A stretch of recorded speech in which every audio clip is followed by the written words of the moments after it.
Hello YouTube, this is a chilled out video response to Bluetonic's video on current gen versus retro and the possibility of maybe releasing new games for old consoles. So we'll pick up on the first thing. Blutonic said that he was sort of getting a bit disillusioned with the new stuff and finding himself going back to the old stuff. I can fully see, I mean, you could, if anyone who's been to my shop will see that I'm very pro retro. I've got an Xbox at home, but I don't play it a lot.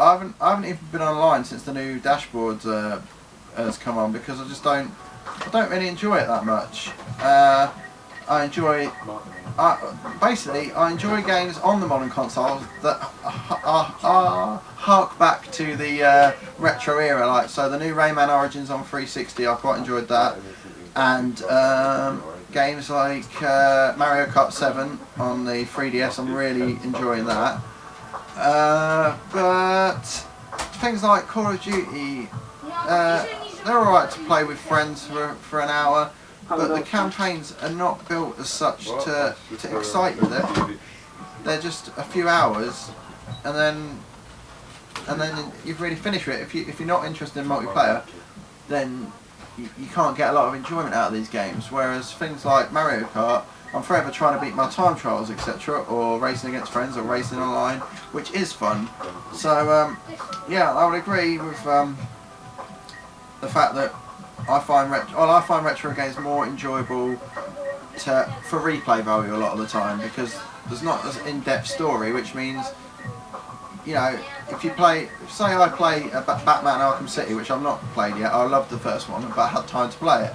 If I played that now and I kept stopping every hour, you sort of lose the story. You don't get sucked in by the story as much. So with old games, there is no story a lot of the time, or it's very loose. So you've got to save tails or something. So yeah, that's another thing that I like about retro. You can just get in and play. As far as DLC goes, I get so frustrated with that. The fact that I think what frustrates me more than Activision releasing so many map packs is the fact that everyone buys them.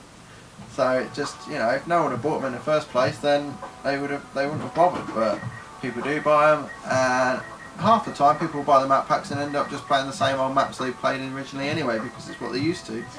But yeah, I don't know, it kind of frustrates me. What frustrates me even more, which is what Bluetonic said, was the fact that the manuals now are just a little 4-page pamphlet with no artwork whatsoever. It's a health and safety warning, basically. Obviously they have to put that in the box, it's compulsory, but it's just, the boxes seem empty. It's just like the souls of modern games, really empty, a lot of them. You look at the Mega Drive games, you know, back in the day, probably 50% of them were good and playable. Now it's probably 5% of the games that are released every year that are worth playing, if that. Not many top quality titles come out, and you know, they all come out at the same time, so it's always difficult to buy them all at the same time. So yeah, you know, that's another thing. I just felt like the people who were making the games 20 years ago were more passionate about what they were doing. The companies were more passionate about what they were doing. The companies in the market at the time, Sega, Nintendo, they were gaming companies. Atari, a gaming company. But now we've got Sony, who are just an electronics company, and Microsoft, who are a computers company, which is kind of like that. But and obviously Nintendo are still around, but and they are, although I didn't like the Wii, they are the only hope for retro gamers, because they're when Nintendo release a good game, it's a good game. Whereas, you know, all the AAA titles on the other consoles are things like Call of Duty. I was actually speaking to a guy who runs another game shop, and he was saying, I was talking about it, and he was saying, you know, his is a mainly modern shop, and he gets all these interesting titles in. Like, he tried to fill his shop with everything. It was great, you know, all the obscure Japanese titles, etc., from the 360, and he wouldn't sell anything apart from Call of Duty and FIFA, and it just makes people just not want to open a shop, because you can't just fill a shop with FIFA and Call of Duty. So yeah, you know, when Nintendo released a title like Mario Galaxy on the Wii, it's one of the best games. It's probably the best game I've ever played. It's up there with one of the best games I've ever played. So, and it's on the Wii, whereas 95% on the Wii is absolute garbage. The third-party sports titles, etc. So yeah, obviously I'm pro retro. I love the retro. I play the old stuff, but I really think that, especially companies like EA with their online passes and no manuals and charging sometimes $44.99 for a game, I think they're really starting to push their luck. And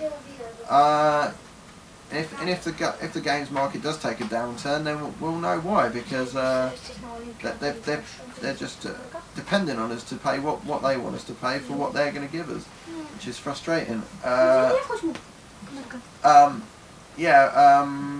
Next point was releasing new games for old consoles.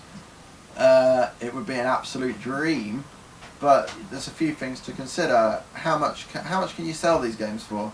You know, because a similar game to download on the 360, you know, if they release a game like, say, Mega Man 10, they released on the 360 for like £7. So if that game's only £7 to download, what would it be in the shop? You know, if you release a game in the shop, generally with especially with the packaging that was involved with a Mega Drive game or a SNES game, it was, you know, it was nice box art with the inner tray and the cartridge, and a Mega Drive one with the hard plastic case. You know, they're not going to be able to put it out there for anything like what you could download it for. It's going to be £30 to £40 for a game. I mean, if you look at PS Solar that came out on the Mega Drive, that's now going for over £100, and you know, it would be brilliant if they did release a load of games, but the price point would have to be right, and I can't see that happening. But yeah, a great idea, but the price is, it's just a difficult thing to get around, really. I would personally pay maybe £20 for a new Mega Drive game, even if it was £6 to download. I'd rather have the physical thing, because as collectors, and all retro people would be the same. They wouldn't mind paying you know, even triple what we could download it for just to have it. It seems to be what modern gaming companies don't understand when they're leaving out manuals and stuff like that, and when they're releasing stuff like OnLive, which I don't know anyone who plays that OnLive cloud gaming, but you know, they just don't seem to realise that when you buy something on there, if you ever sell that console, that's worth nothing as well.